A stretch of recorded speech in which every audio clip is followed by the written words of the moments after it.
introducción, ustedes saben que a mí me gustan las introducciones, pero de alguna manera es recordar un poco lo que estamos viviendo. Recuerdan que hemos predicado hace poco de vivir sin permiso y vivir con permiso, ¿recuerdan, no? Recuerdan que, bueno, muchos viven esta vida sin permiso y se creen que toda la vida es así, ¿no? También hemos hablado en este tiempo bueno, el miércoles pasado, para aquellos que vinieron, hablamos de la historia del bambú, el bambú japonés. Recuerdan que hablamos de que el crecimiento del bambú japonés duraba 7 años por debajo de la tierra, nadie veía si estaba creciendo o no, pero el bambú estaba creciendo debajo de la tierra. 7 años extendiendo sus raíces hasta que empieza a aflorar y después de 6 meses logra un crecimiento de 40 metros. Bueno, con esto estábamos viendo la idea de esta seguidilla que Dios de alguna manera ordena, es ver qué es lo que tenemos que hacer nosotros o qué tenemos que conseguir nosotros como creyentes. Evidentemente tenemos que tener una vida donde nosotros estemos en constante crecimiento. Para eso, para estar en constante crecimiento tenemos que aprender. Es necesario que aprendamos. Y a veces no es necesario ir al colegio. Hemos visto que se pueden aprender de muchas maneras. No quiero decir con esto que no hay que ir al colegio, hay que ir al colegio, pero se aprenden muchas cosas también de la naturaleza, de la vida y de lo que Dios nos va mostrando y nos va enseñando en cada episodio, en cada experiencia de vida. Por eso veíamos también con la historia del bambú también que hay mucha gente que vive sobreviviendo y hay otros que viven aprendiendo. El que vive aprendiendo tiene posibilidad de desarrollarse. Yo ahora no traje, cuando uno se desarrolla tiene posibilidad de extenderse y de alcanzar. Si agarran un rollo de papel higiénico, en sí sería un rollo, lástima que no lo traje. Pero si yo lo abro y lo extiendo y lo largo, puedo llegar a un lugar mucho más lejos y conectar dos mundos distintos. Mientras yo no me desarrolle, no va a pasar crecimiento en mi vida, va a ser una vida rutinaria. Y yo puedo decir, bueno, pero ya ahora a esta altura de mi vida, ¿qué voy a hacer? Bueno, hay tiempo. ¿Por qué no? Yo todavía tengo tiempo. Aunque saquen cuenta ustedes. Yo ya lo veo que están sacando cuenta. Pero aunque saquen cuenta, yo todavía tengo todavía el tiempo para desarrollarme. ¿Por qué? Porque el Señor todavía tiene propósito conmigo. Ahora, yo quiero que vean este es un audio de un programa de radio argentino, similar al del bambú del miércoles, y va a hablar de un poeta brasilero. Ustedes saben, y acá hay algunos brasileros, ustedes saben lo que es para un argentino hablar de un brasilero. ¿Sí? Bueno. Bueno, pero habla de un poeta brasilero y quiero, bueno, a partir de allí usarlo a modo de introducción para, si estamos de acuerdo o no estamos de acuerdo, a ver lo que piensan. Vamos allá, desde el comienzo, por favor, no se lo pierdan.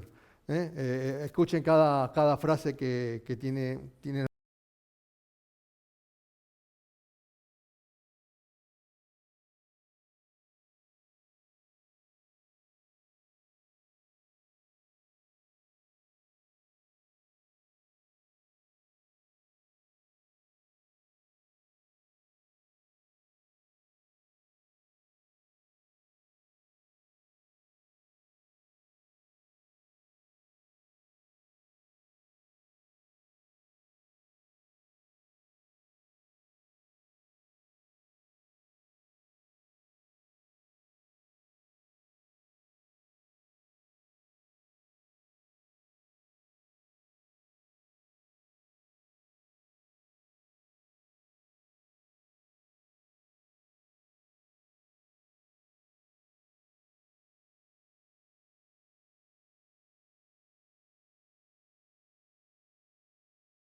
gente a quien los golpes duros de la vida le enseñaron a crecer con toques suaves en el alma. Sí, tengo prisa. Tengo prisa por vivir con la intensidad que solo la madurez puede dar. Pretendo no desperdiciar parte alguna de los dulces que me quedan. Estoy seguro que serán más exquisitos que los que hasta ahora he comido. Mi meta es llegar al final satisfecho y en paz con mis seres queridos y con mi conciencia. Tenemos 2 vidas y la segunda comienza cuando te das cuenta que solo tienes una. Qué hermoso, me encantó. Disfruten del día y del momento. La vida es muy corta, todo es muy efímero y el tiempo es lo más valioso que tenemos. Te lo dice un amigo. Bueno, ¿y? No dicen nada, che. Claro, porque no son brasileros, ¿no? Poeta del 1900, ¿no? Mi alma tiene prisa, se llama, ¿no? Yo resalté algunas cosas. ¿A alguien le gustó algo en especial? La de los paquetes de dulce, ¿no?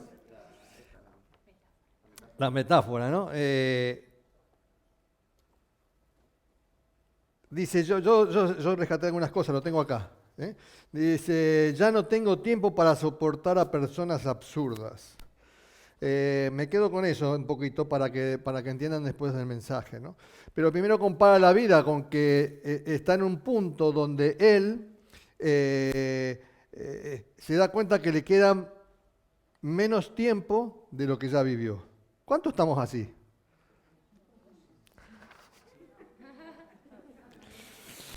Unos cuantos, ¿no? Salvo, claro, uno dice, no, yo había vivido 100 años y estoy sobrado. Todavía tengo, claro, no sé qué expectativa, qué pasó con la máquina, impresionante, ¿no? Claro, dice, yo no sé qué expectativa tendrá cada uno, ¿no? Pero, por muy buena que sea, seguramente muchos entramos en lo que nos queda menos de lo que ya hemos disfrutado, ¿no? Pero claro, él hace una reflexión en el que ahora, como le queda poco tiempo, él ese tiempo lo va a dedicar a ciertas personas, ¿no? Y si se quiere puede ser medio egoísta. Naturalmente, si yo cuando lo escuchaba, es cierto, porque yo a veces yo a veces parece que estuviera perdiendo el tiempo con algunas personas. Se lo digo sinceramente. Pero estamos años hablándoles y siempre están igual. Y entonces uno dice, parece que yo estuviera perdiendo el tiempo. O sea que naturalmente tenemos este pensamiento. También dice, mi tiempo es escaso como para discutir títulos. Claro, él quiere discutir contenidos. Y entonces, claro, no todo el mundo está. Claro, hay personas que, a pesar de que la edad cronológica es alta, pero en realidad son inmaduros. Y a veces vos querés hablar de algo más. Dice también, quiero la esencia. Mi alma tiene prisa, sin muchos dulces en el paquete. Quiero vivir al lado de gente humana, ¿no? Y da una reseña de lo que él piensa.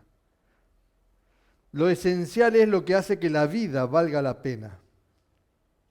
Fíjense en que en este poema, este autor o sea, quiero decir que es parte de lo que él está viviendo, quiere decir que llegó a esa etapa de la vida y dice, lo esencial es lo que hace que la vida valga la pena. Es como que él está descubriendo ahora que lo de ahora lo tengo que disfrutar y decir que esto vale la pena. Y todo lo que viví antes no valió la pena.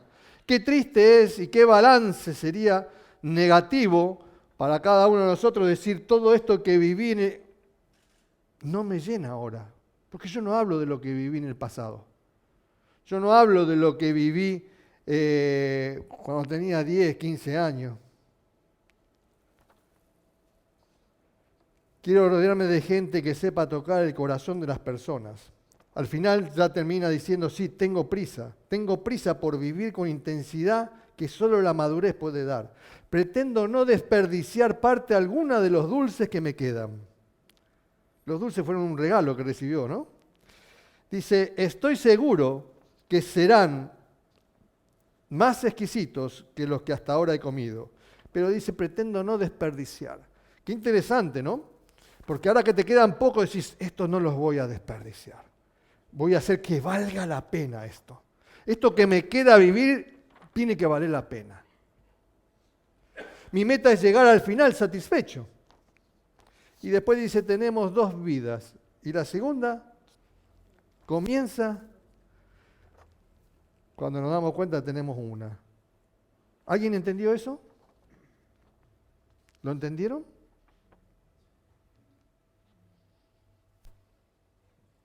Porque en realidad es como que tenemos 2 vidas.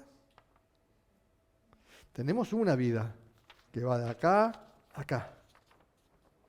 La segunda comienza cuando en este trayecto, depende de donde vos te has dado cuenta, te das cuenta que tenés una. Si nosotros que ya somos grandes nos dimos cuenta acá, bueno, nos queda poco por disfrutar. Si un joven se da cuenta aquí, tiene mucho más para disfrutar. Nosotros ya tenemos una historia ya hecha. Los jóvenes tienen mucho por todavía. Pueden aprovechar y decir, qué lindo sería poder aprovechar los dulces hasta el último momento. El título del mensaje es este. ¿Cuántos dulces te quedan? ¿Cuántos dulces te quedan? Bueno, este poema, ¿quién lo quiere? Levantó la mano Ligia primero, lamentablemente. Pueden pedirle fotocopia a Ligia.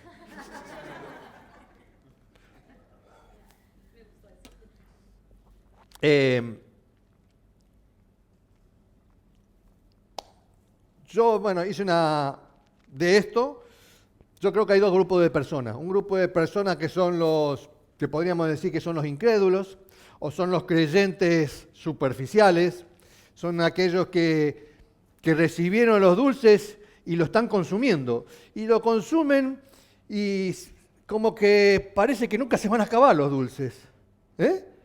Y yo me acuerdo con mi hermana, en algún momento lo hemos compartido, en Argentina hay unas tortitas, unos alfajores, y nos peleamos y lo hacíamos durar. El quien más lo duraba, lo sobraba al otro y decía, yo tengo más, me queda. ¿Me entendés? En definitiva era lo mismo y lo habíamos comido lo mismo. Pero nos vivimos como que no se van a acabar nunca los dulces. Y eso es vivir de una manera inmadura, como un adolescente. No pasa nada, me levanto, parece que la vida sigue todo igual. Nadie puede decir cuánto va a durar mi vida. Entonces vivimos sobreviviendo, vivimos sin permiso, no nos interesan las normas, no nos interesa nada. Y vamos despreciando el valor de esos dulces que estamos consumiendo. Los despreciamos. Aunque lo disfrutamos así rápidamente, pero lo estamos despreciando. Tienen un valor. Todos deberíamos en algún momento de la vida, tenemos que reflexionar sobre nuestra vida cómo está. ¿Nuestra vida está sirviendo para algo? ¿Nuestra vida y los dulces que nos quedan va a servir para alguien? Porque todos lo miramos muy egoístamente, como para mi resolución y para lo que mi vida es. Y entonces yo no pienso en mi familia, no pienso en mi mujer, ni en mis hijos, ni en el entorno, ni en la sociedad, no pensamos en nada. En este tiempo estamos viendo mucho el tema ecológico.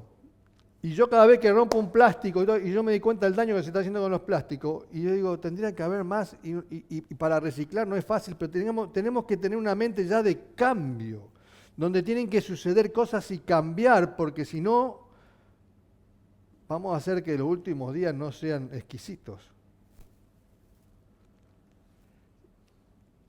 Quien no hace un cuestionamiento de su vida en algún punto y dice, ¿qué hice hasta ahora?, va a vivir una vida rutinaria. Su vida es propio de la rutina y la rutina es lo que te domina a vos. ¿Por qué te domina? Porque toda la mañana te levantás, tengo que ir a trabajar. ¿Sí? O sea, lo haces de una manera rutinaria, no lo haces con un sentido. ¿Por qué lo haces? Vimos una película hace poco y decíamos, ¿cuál es el porqué de su vida? Belleza oculta. ¿Cuál es el porqué el porqué de su vida? ¿Por qué me tengo que levantar hoy? Si cada uno se contesta eso y tiene una respuesta, estamos bien. Si no, reflexiona. Por eso no tenemos que vivir para sobrevivir, porque la gente sobrevive hasta que llega la muerte. Y si te pones a pensar en cantidad de familias y de personas que conoces que han llegado al final de sus días sin ton ni son, es muy triste. Por eso, a casi los 60, como le estaba diciendo, como me faltan algunos años, yo no vivo pensando en los dulces de mi adolescencia. Estoy pensando en los de ahora. Y entonces, qué interesante es que nosotros pienso solamente en el presente y lo que tengo que hacer yo hoy y disfrutarlo hoy. Y mi futuro va a ser mejor porque de acuerdo a lo como yo lo esté viviendo en este presente, mi futuro va a ser de una manera o de otra. Y el segundo grupo, que podría decir que son los creyentes, son los que se dan cuenta de que tienen una sola vida, que algo pasó en este trayecto de la vida, algo pasó que ahora me di cuenta de que tengo una y tengo que vivir de una manera. Y entonces ese podría ser el creyente que ha decidido vivir de otra manera. Y yo, el otro día la tuvimos la tenemos casi todos los días a mi nieta. Y estaba mi nieta que obviamente le tenemos que controlar los dulces. Y le compramos una bolsa de gominolas, pero si se la dejamos se las come todas.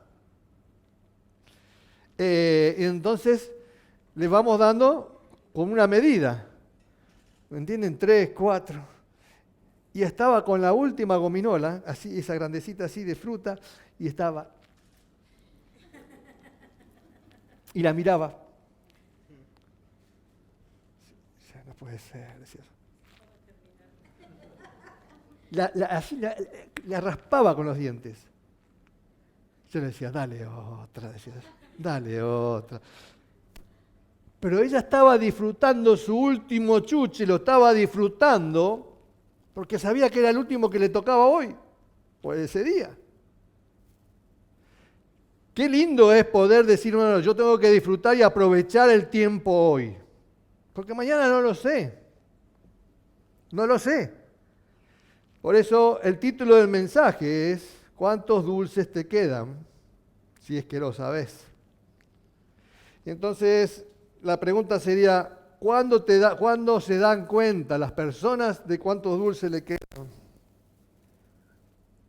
¿Cuándo se van a dar cuenta? Entonces vamos a hablar ahora un poco de los discípulos, para entrar un poco en tema. Los discípulos vivían una vida rutinaria. Los discípulos no tenían mucho sueño, no tenían mucha expectativa de vida. Ustedes recuerdan que cuando Jesús fue caminando por el mar allí y los vio, ¿qué estaban haciendo ellos? Estaban pescando o salieron a pescar, el otro estaban remendando las redes, o sea, habían tenido un fracaso porque si estaban remendando las redes, arreglando las redes, es porque se le había ido lo que habían pescado. Entonces, era una vida rutinaria, sin mucho sueño, todos los días haciendo lo mismo, agarrar, salir al barco, volver, todos los días lo mismo. Ningún sueño distinto, su vida no se iba a apartar de ese lugar. Y entonces vos decís, claro, algo pasó que llegó el momento que el maestro se cruzó con ellos y el maestro le cambia la vida. Porque con una sola palabra y un solo llamado, le dice, síganme. Ellos decidieron, mejor dicho, pensaron, ¿qué pasa acá? ¿Quién es este? Y entonces dice, síganme que los haré pescadores de hombre. ¿Qué es esto? Y vos te ponés a pensar con esas palabras, sin haber mediado nada, sin ninguna enseñanza, sin conocer quién era aunque parecía que el Señor no vestía mal, el Señor no vestía mal, Jesús andaba ahí, tenía sus buenas prendas, pero claro, decían, ¿quién es este? Para que yo le siga. Pero sin embargo, ese encuentro fue algo definitorio para sus vidas, porque tuvieron que tomar una decisión. y seguir a un extraño, seguir a alguien que no conocía, porque recién Jesús empezaba su ministerio, y que le digan sin mucha oferta, y además no le hacía ninguna promesa, porque ahora nosotros si nos vamos a algún lado decimos, ¿cuánto pagás? ¿No? ¿Cuánto va a ser mi nómina? ¿Cuántas horas voy a trabajar? Lo primero que empezás a decir, ¿no? ¿Cuántas horas voy a trabajar? Nadie va ahora así nomás diciendo, sí, acepto lo que me digan, seguime y ya vamos a ver qué pasa.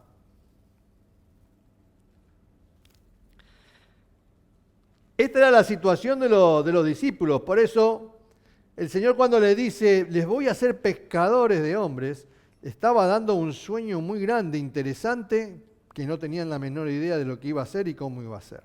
Por eso cuando vos ves en 1 Corintios 2.9 que vimos el otro día, cosas que ojo no vio, que oído no oyó, ni siquiera se levantó en el corazón del hombre, no lo pensó nunca, son las que tiene preparado Dios para los que le aman. Claro, Dios le está diciendo algo que tengo preparado para vos, pero vos ¿qué tenés que pasar? Le tenés que creer lo que te está ofreciendo. La vida es un contrato de riesgo, ¿saben? Porque uno piensa que uno nace y parece que no vamos a tener riesgo en ningún momento. Parece que no vamos a sufrir en ningún momento, pero es un contrato de riesgo, todo va a ser un riesgo. Desde que nacemos todo es un riesgo. Y riesgo de fracasar, riesgo de ser rechazado, riesgo de decepcionarte, riesgo de no ser comprendido por la gente, riesgo de que nunca tengas un sueño ni un futuro, que a lo mejor lo vivía normal, pero era tan miserable esa vida, con tantas escasez, triste.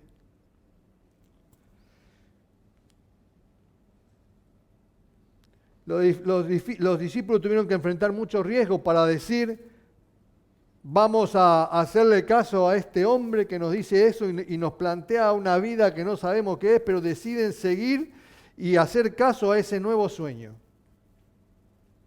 Y gracias a eso hoy, 2000 años después, 2020 años después, estamos hablando de eso. Y estamos reunidos alrededor de la palabra del Señor. Evidentemente, si no hubiera ocurrido eso, que nadie siguiera el llamado del Señor, no estaríamos aquí. Y no estaríamos hablando de la obra de nuestro Señor Jesucristo. Pero la vida tiene un contrato de riesgo, hay que enfrentar riesgo. Pero claro, si nosotros tenemos miedo a todo, que lo primero que no vamos a eliminar nuestros problemas van a seguir estando, vamos a seguir siendo miedosos, vamos a ser unos fracasados, vamos a ser unos rutinarios, no vamos a avanzar, no vamos a cambiar en nada. Vamos a ser unos frustrados. Recuerden la parábola de los talentos que lo vimos hace poco. A todos les dio algo, pero hubo uno que tuvo miedo como era el dueño y ¿qué hizo? Enterró eso y después se lo devolvió sin ningún fruto. No quiso asumir riesgos. La vida es para arriesgarse. Si no, no vamos a descubrir nada nuevo. A Felipe, otro de los discípulos, también lo llamó así. Pasaba Jesús por Galilea, quiso ir por allí, lo vio a Felipe y le dijo, sígueme. Y así sin más le siguieron. Pero a nosotros, ¿cuánto nos cuesta esto, no? ¿Cuánto nos cuesta esto? Los discípulos decidieron disfrutar los dulces que el Señor le estaba poniendo así. Esto tengo para ustedes. Esto tengo para ustedes.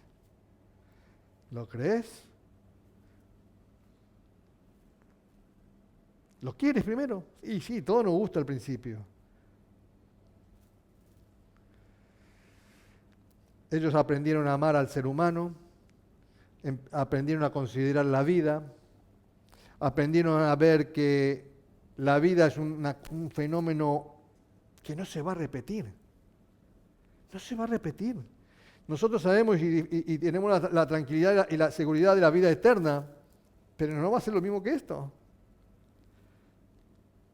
Seguramente va a ser mejor, pero esto no se va a repetir. Y entonces como tal tenemos que entender de la importancia de la vida, de lo que lo tenemos que vivir responsablemente y seriamente. Ahora, ¿cómo hizo Jesús con todo este tema y para que esto llegara hoy en día, ¿no? Por eso era necesario revolucionar la personalidad de estos discípulos. Tenía que revolucionar sus personalidades, porque así como eran, no iban a cambiar a nadie, para poder cambiar y revolucionar al mundo. Quiere decir que ahora vamos yendo y me van entendiendo a lo que voy. Estos discípulos, por más que el Señor los llamaba, todavía no estaban preparados para nada. Estos discípulos lo único que hicieron fue aceptar, pero ahora tenía que haber un cambio en sus personalidades, porque cada uno de ellos tenían de infinidad de conflictos, ni ellos se conocían. Tenían una personalidad y unos temperamentos que eran para desecharlos. Por eso ahí le puse una frase, ¿no? No sé si la puso. Era necesario revolucionar la personalidad de aquellos hombres para que ellos revolucionaran el mundo. Pero el Señor tenía 3 años. Y en 3 años el Señor tenía que obrar ese cambio de personalidad en ellos. Y ustedes dirán, pero cambiar la personalidad, si yo lo que soy, soy. Según los psiquiatras y los psicólogos, no se puede cambiar la personalidad de un ser humano. Por más que lo tengan encerrado en algún lugar y le den el tratamiento psicoterapéutico que sea, no van a cambiar. Miren, vamos a ir básicamente puse tres de los discípulos y uno que no vivió exactamente con Jesús, pero Pedro.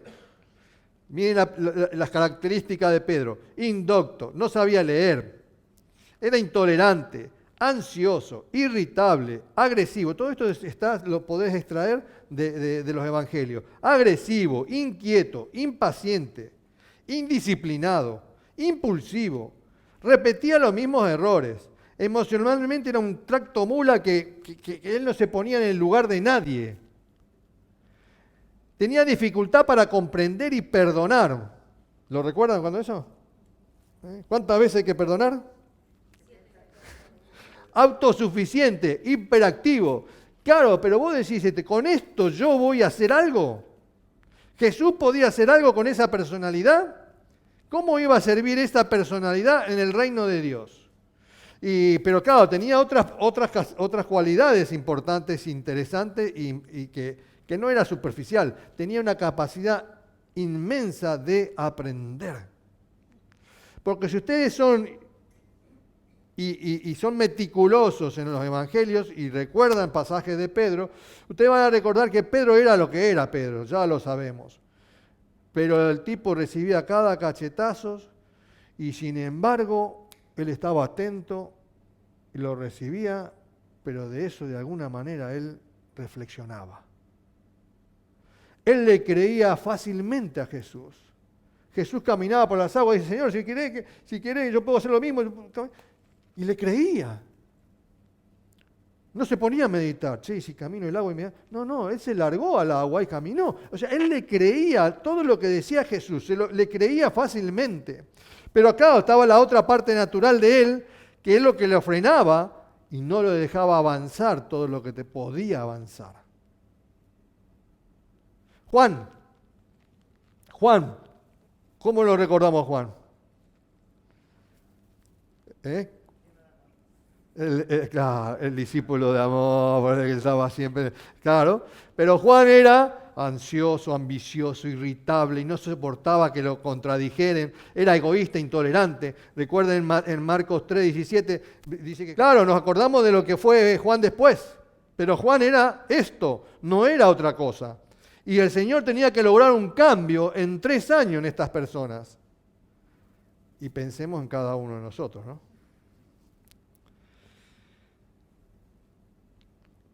La madre lo educó para que pensara en grande. ¿Qué buscaba Juan? Posición. Quería estar en el primer lugar con el Señor, ¿se acuerdan? Pero claro, también tenía una capacidad de aprender e hizo que él fuera un discípulo brillante. Un discípulo íntimo de Jesús. Pablo, alguien que conoce al Señor de otra manera, ¿no? Para él Jesús era un hereje, un engañador, ¿Cómo lo recuerdan a Pablo al principio? El perseguidor de los cristianos. Agresivo. Y los perseguía para matarlos. Era destructivo Pablo. ¿Cómo puede ser que de una persona pueda ser cambiada? Sin embargo, él era una persona violenta. Pero eso para que nosotros digamos, entre nosotros también tenemos de todo esto, porque ellos no son los peores ahora. Entre nosotros también. El tema es si nos damos cuenta qué característica tenemos nosotros. Pero Pablo escribió, yo lo separé.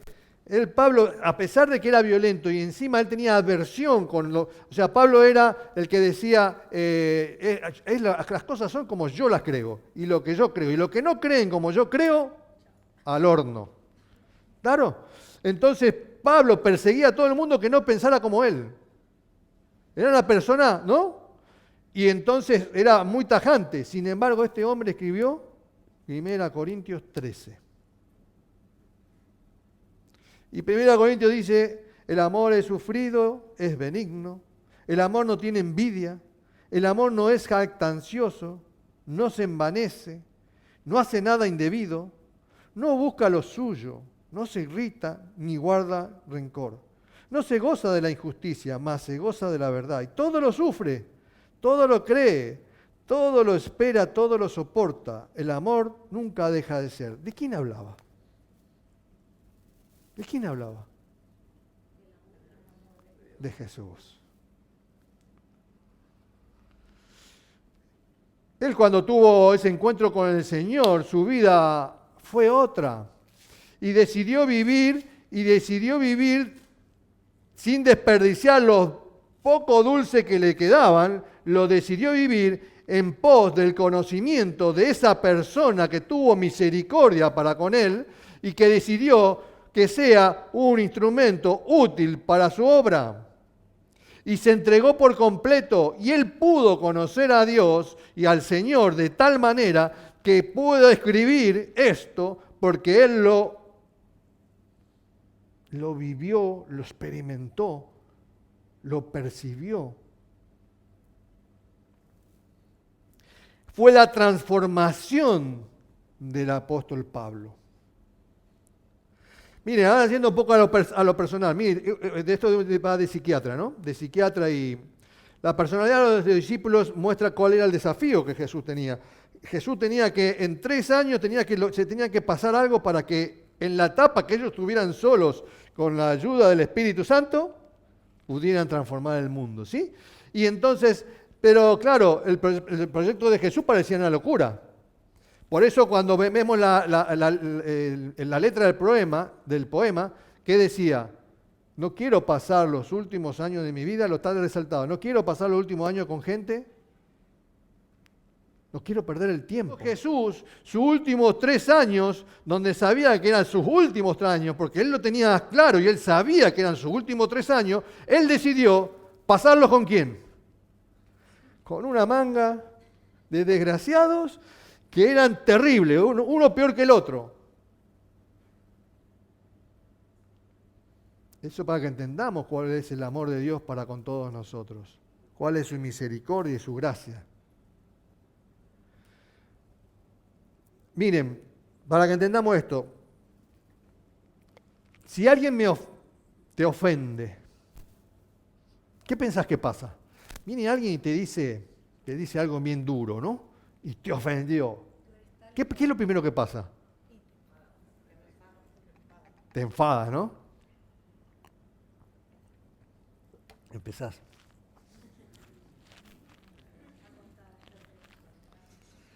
¿Pero realmente contás?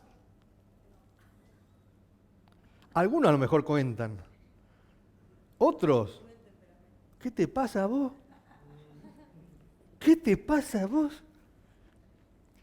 Tu memoria recoge situaciones, conflictos que vos tenés en tu memoria guardados, que no sabés de dónde y por qué, pero lo tenés guardado y lo tenés inserto en tu memoria, y eso salta Y vos reaccionás de acuerdo a lo que cada uno ha vivido. Por eso nosotros somos distintos, porque cada uno de nosotros tenemos distintos conflictos guardados en nuestra memoria. A lo mejor alguien alguna vez le dieron una paliza por tal cosa y entonces en el momento de ese lo primero que le ocurre que es miedo. A pesar de que fue una ofensa, pero esa ofensa me trae miedo porque me dieron una paliza antes y el miedo hace que yo ahora no reaccione igual. ¿Pero por qué? Porque todo esto pasó, que algo que disparó en mi mente recurre a lo que tengo guardado en mi memoria y yo reacciono de esa manera. Tenemos que entender de que hay cosas que están guardadas en nuestra mente y que cada uno de estos discípulos lo tenían. Por eso ahora me voy a centrar en Pedro después para que ustedes entiendan esto. Por eso nos va a saltar la agresividad, el odio, y siempre va a estar, porque eso va a estar ahí. Hay un problema que tenemos. El cerebro guarda millones de informaciones y generalmente están guardadas. Algunas vienen a memoria y otras quedan allí, parece que no las recordamos más, pero están allí.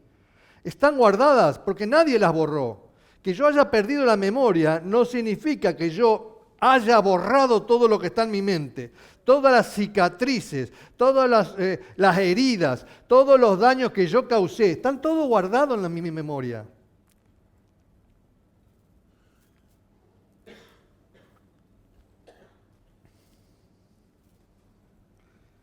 Están guardados. Miren, en el tema informático, hace una semana atrás murió el ingeniero que creó el copy, el pega y el cortar. Ustedes dicen, ¿y eso? Pues, copia, pega. Imagínense, no es una cosa, era un genio ese tipo, un ingeniero. Eso transformó todo lo que es la PC y está en todo lo que es la PC. Claro, en la PC vos cuando vos estás escribiendo, estás haciendo algo, cuando te equivocás o querés que recorregir, ¿qué haces? Eliminás, ¿no? Delete y borrás todo, ¿sí o no? ¿Sí o no? Bueno, borrás.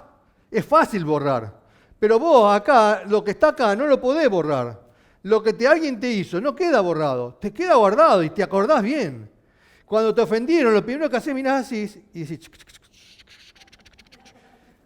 ya me ofendiste la semana pasada. Y hace 5 años atrás, eso que hacen las mujeres, empiezan, sí, hace 10 años atrás vos también me la hiciste y empezamos. ¿Por qué? Está guardado. Está guardado. Está guardado en el disco duro, pero a una velocidad sorprendente, son de los discos de lo último, sorprendente te llega y se te sale con que, y vos le decís, ¿de qué me estás hablando? ¿De qué me estás hablando? Por eso, el tema es que hay otra función que nosotros hacemos también en la PC, que uno pinta, ¿y qué hace? Escribe arriba, ¿no? ¿Sí? Aquellos que más o menos manejan la informática. Entonces vos pintás lo que hiciste mal, lo que no querés, lo que querés corregir, y lo reescribís. Los psiquiatras dicen que no se puede borrar las cosas que te suceden en la vida, pero sí se pueden reescribir. Sí se pueden reescribir nuevas historias. Sí se puede reescribir, y lo dice un psiquiatra que estudió a Jesús. No de estos que solamente hablan de Freud. Y el psiquiatra es brasilero, para que lo sepan. El psiquiatra que yo hablo es un psiquiatra brasilero. Estudió a Jesús. Y este psiquiatra dice que la única manera era reescribir, estudiando a Jesús. ¿Cómo hizo Jesús? Porque a partir de él no estaba haciendo psiquiatría sobre los discípulos, no, quiere aprender la psiquiatría a partir de lo que Jesús hizo para transformar las personas como los discípulos que eran. No desde lo como se enseña la cultura ahora, vas a la facultad y no. ¿Qué hizo Jesús? ¿Cómo transformó estas vidas Jesús? Y yo quiero ser un psiquiatra que transforme la vida de estas personas. Y entonces dice que la única manera es reescribir nuevas historias. Miren, este psiquiatra dice, las posibilidades para la superación de una enfermedad solo se dan cuando el paciente reconoce su mal. Eso lo sabemos. Y su yo es capaz de dejar de sentirse víctima para ser el autor de su propia historia. Cuando a nosotros nos pasa algo, ¿qué es lo que hacemos nosotros? Lo primero que pensamos, pobrecito Benigno. Y cuando vos hablas con una persona y te pones en víctima.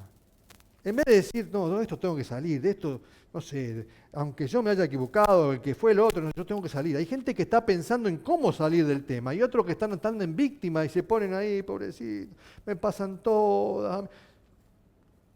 Entonces, claro, nosotros, yendo a ejemplos familiares, hay familias que de pronto el padre es alcohólico y una vida terrible, ¿no? Los hijos, toda la vida con el padre borracho y alcohólico, violencia. Y a veces uno de los hijos le sale también alcohólico. Pero no todos los hijos le salen alcohólicos. ¿Por qué? Porque hay uno que decide seguir siendo víctima. Es más fácil, digamos, me quedo en el lugar de víctima y otro decir, no, yo quiero salir de esto. Entonces tu propia personalidad, vos decidís, no, yo no quiero esto, yo quiero cambiar, yo quiero ser otra persona. Por eso aquellos que le quieren echar la culpa a los padres, a la madre, al tío, a la iglesia, al pastor, es responsabilidad de cada uno lo que tú haces con tu vida. Y entonces dice este psiquiatra, el yo debe ser espectador pasivo de las miserias y aprender a conocer el funcionamiento de la mente y volverse líder de sí mismo. Bueno, yendo a esto ahora, ¿cuál era el gran desafío de Jesús?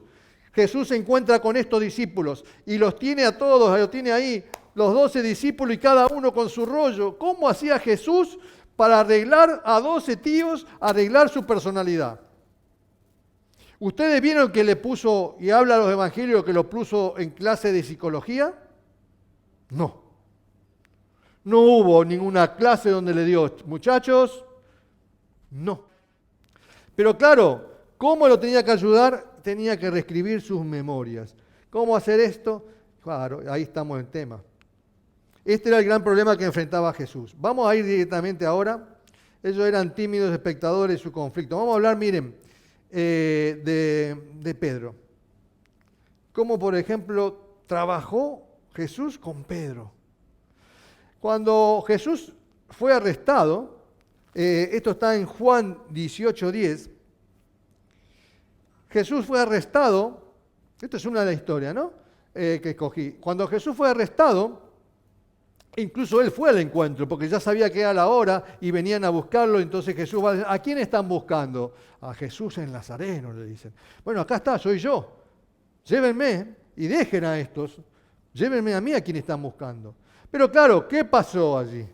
Y ahí está la historia. Simón Pedro dice que tenía una espada, la desenvainó e hirió al siervo del sumo sacerdote y le cortó la oreja con una puntería, y el siervo se llamaba Malco. Jesús entonces dijo a Pedro, mete tu espada en la vaina, Pedro. La copa que el Padre me ha dado, ¿no la he de beber? Entonces tú decís, Pedro, tuve 3 años contigo, 3 años contigo. No dice esto la Biblia, pero dice, estuve 3 años contigo. ¿Dónde tenías guardada la espada? Nunca te vi la espada. ¿Algún momento lo vio a Jesús con espada? Pero él estaba en su idea, por eso era un hombre que le costaba salir de lo que él era para hacer lo que Jesús quería que sea. Y entonces él seguía con su rollo y él seguía con como tenía que ser la cosa. Y entonces le corta la oreja. Miren la situación lamentable que dice la Biblia después en Mateo, en otros evangelios, dice que incluso lo sigue, le reprocha de otra manera. Dice, ¿acaso piensas que no puedo orar a mi Padre y decir que bajen 12 legiones de ángeles para ayudarme?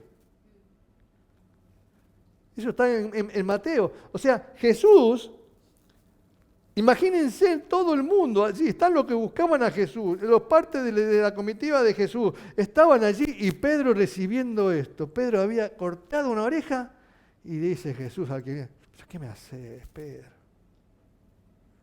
Tuvo que agarrar la oreja, el Señor agarró la oreja, la limpió y se la sanó. En Lucas, en el Evangelio de Lucas dice que le sanó la oreja. Imagínense en eso a Pedro. ¿Pedro volvería a sacar la espada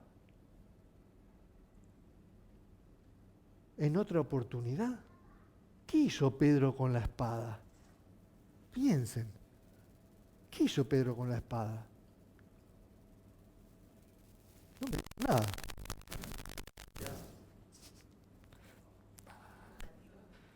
¿Qué hago con esta espada ahora? Se acabó la espada. Tiene que pasar a veces una vivencia sobre algo de lo que vos sos y de lo cual es tu naturaleza. Tiene que pasar algo que se reescriba, pero en el caso que Jesús obra en él, obra de una manera amorosa, porque encima actúa Jesús sobre los hechos y le demuestra cuál es el plan. El plan no es cortar orejas, es sanar orejas. El plan no es Pedro. Para esto no es que estamos aquí. Y entonces no le reprochó más nada a Pedro. Pero seguían pasando cosas, ¿no? Le iba a contar otra historia de Pedro. Ya estamos terminando. Otra historia de Pedro, rápidamente. Se me fue. Está en Mateo 17. El famoso impuesto del templo, se lo leo rápido. Cuando Jesús y sus discípulos llegaron a Capernaum, los que cobraban el impuesto del templo se acercaron a Pedro y le preguntaron, ¿su maestro no paga el impuesto del templo? ¿Qué dijo Pedro? ¿Qué dijo? Sí, lo paga, Pedro. Sí, lo paga. Es que el Señor paga todo, el maestro paga todo. ¿De dónde lo sacó? Pedro se mandó. Sí, paga, claro que paga, respondió Pedro. Al entrar Pedro en la casa, se le adelantó, esta es una versión más moderna, se le adelantó Jesús a preguntarle, ¿tú qué opinas, Pedro? Le habló con el nombre, Simón, ¿tú qué opinas, Simón? Los reyes de la tierra, ¿a quiénes cobran impuesto? ¿A los suyos o a los demás? A los demás, contestó Pedro. Entonces, Pedro, están exentos. Los suyos están exentos, le dijo Jesús. Pero dice, mañana, para no escandalizar a esta gente, vamos a pagar el impuesto. Señor. Anda a pescar, Pedro. El primer pez que agarres, abrirle la boca, sacarle la moneda, y con eso pagá tu impuesto y el mío. ¿Qué le quiso enseñar Jesús?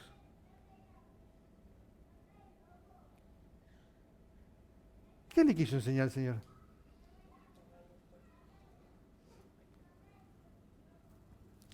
El Señor lo que le estaba diciendo es, Pedro, ¿de dónde se te ocurrió que yo tengo que pagar el impuesto? Pedro no pensaba, Pedro no actuaba impulsivamente, pensaba incluso en su mente, pensaba que era lo mismo, que Jesús era igual que él. Y entonces a veces no nos damos cuenta que a veces nos ponemos en lugar de otro y creyendo que estamos al mismo nivel, y no estamos al mismo nivel, estamos en distintas funciones. Él no entendía quién era Jesús y como que no estaba al mismo nivel que él. Y tampoco entendía quién era Jesús, porque tampoco lo valoraba como el Hijo de Dios en ese punto. Porque la demostración de andar a pescar un pescado, sacar la moneda, ¿qué le quiso decir ahí? ¿No te das cuenta, Pedro, quién soy yo? ¿No te das cuenta, Pedro, quién soy yo? Te estoy diciendo que pesques y saques una moneda de la boca. A ver si te das cuenta de una vez. Ustedes piensan que a partir de eso Pedro podría seguir siendo igual, pero ya vimos cuál era la personalidad de Pedro. No fue suficiente una historia o dos historias para cambiar la personalidad de Pedro. Fueron muchas. Pero el Señor no desistió de Pedro. No dijo, Pedro, no me servís más. No dijo, no me servís más, Pedro. Siguió insistiendo con Pedro.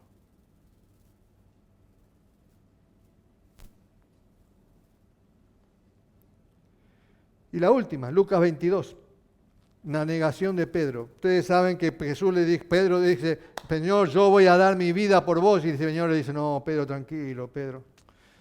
no va a faltar que me vas a negar 3 veces antes que cante el gallo. Y en este pasaje de Lucas, cuando ya Jesús había sido arrestado, estaba siendo castigado, el Señor se volvió y miró directamente a Pedro. Entonces Pedro se acordó de lo que el Señor le había dicho. Hoy mismo, antes de que el gallo cante, me negarás 3 veces. Pedro le viene a mente allí lo que pasó y dice que saliendo de allí lloró amargamente. ¿Qué piensan que le pasó a Pedro en ese momento en la cabeza? ¿Qué le pasó? ¿Qué recordó? ¿Recordó solamente lo que le había dicho? ¿O empezó a recordar? Me mandó a sacar el pez. Saqué una moneda del pez. Me dijo todavía esto. Y me sacó de allá y lo de la espada. No me quiero ni acordar de la espada. No me quiero acordar de la espada. Y seguí pensando, y Pedro pasó toda la película de los 3 años, pasó en su mente. ¡Qué bárbaro que soy! Soy un desastre. Y dice que lloró amargamente, porque para él ya no había solución. Y esto es lo que nosotros tenemos que entender, de que las personalidades tenían que ser transformadas. Pedro era lo que era, pero tenía que ser transformada. Y solamente fue reinscribiendo nuevas historias con distintos finales, pero con un final que era del Señor, muy distinto a lo que él estaba acostumbrado. Y entonces Pedro fue otro Pedro. Por eso Pedro, después del Señor, cuando resucitó, lo fue a buscar. Porque Pedro parecía que ya no tenía posibilidades en el reino de Dios. Ya pensó que ya después de lo que hice, ¿cómo me va a usar? Pero el Señor se le aparece, y ustedes saben, le dijo, Señor, le dije, Pedro, ¿me amas más que esto? 3 veces le preguntó. Sí, Señor. ¿Me amas, Pedro? 3 veces. Imagínense Pedro cómo se sentía. Pero sin embargo, el Señor le estaba diciendo, te estoy dando lo más preciado, cuida de mis ovejas, apacienta mi rebaño, apaciéntalo, cuídalos. Le estaba dando lo más preciado. El Señor estaba confiando en Pedro, que ahora Pedro podía hacerse cargo. Pedro, todo lo que viviste, todo lo que lloraste, yo sé que ahora lo vas a hacer distinto. Yo sé que ahora no te vas a comportar como antes. Pedro tenía que decidir, sí, voy a apacentar las ovejas. Y eso fue lo que hizo Pedro. Por eso nosotros no podemos frustrarnos y seguramente nuestra personalidad sale. Entre nosotros sale nuestra personalidad afuera. Entre nosotros, yo veo a veces los mensajes de WhatsApp y digo, te das cuenta qué genio está detrás de esas palabras en un WhatsApp. Y te das cuenta qué es lo que la está moviendo esa persona. Y entonces, claro, vos decís, pero llegará el día en que el Señor, como dice su palabra, aquel que comenzó la obra, será fiel en perfeccionarla. Por eso tenemos que creer que Dios va a obrar y Él va a lograr en el tiempo que Él quiera la transformación de esas personalidades. Y la pregunta es, para terminar, ¿cuántos dulces te quedan? ¿Cuánto pesás que te quedan? Lo segundo es, ¿los valorás? No los desperdicies. Si sabes que te quedan pocos o te quedan muchos, no los desperdicies. Valoralos. Es momento de cambiar.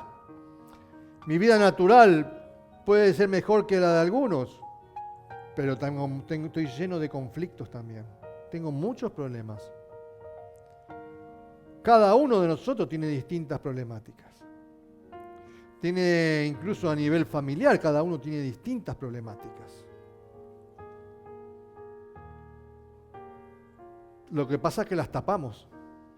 Lo que pasa es que mostramos una cara donde está todo feliz. Por eso el Facebook es fantástico. En el Facebook ponemos todos.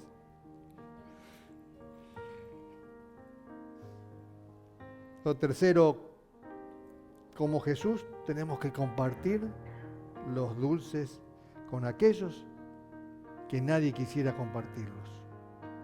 El poema hablaba de que quería pasarla, no quería perder el tiempo con personas absurdas. Pero personas absurdas en las manos de Dios pueden hacer cosas maravillosas. No discriminemos. Un creyente no puede discriminar a ninguna persona, porque la obra es de Dios, no es nuestra. La obra es de Dios. Y como Él es fiel, Él se va a encargar de terminar esa obra. Los dulces de Dios y los dulces de Jesús son más exquisitos. Vos vas a vivir una vida totalmente distinta a los dulces que puedas haber recibido del mundo. Los dulces del Señor son eternos. La vida de estos discípulos, que cambió el mundo religioso en esa época, fueron muy distintas.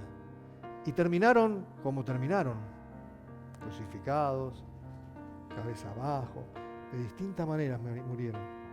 Pero ellos en su corazón tenían un fuego por hacer que su vida valga la pena, que su vida tenga sentido. Y el sentido lo da el propósito de Dios en tu vida. Dios te ama, iglesia. Vamos a orar.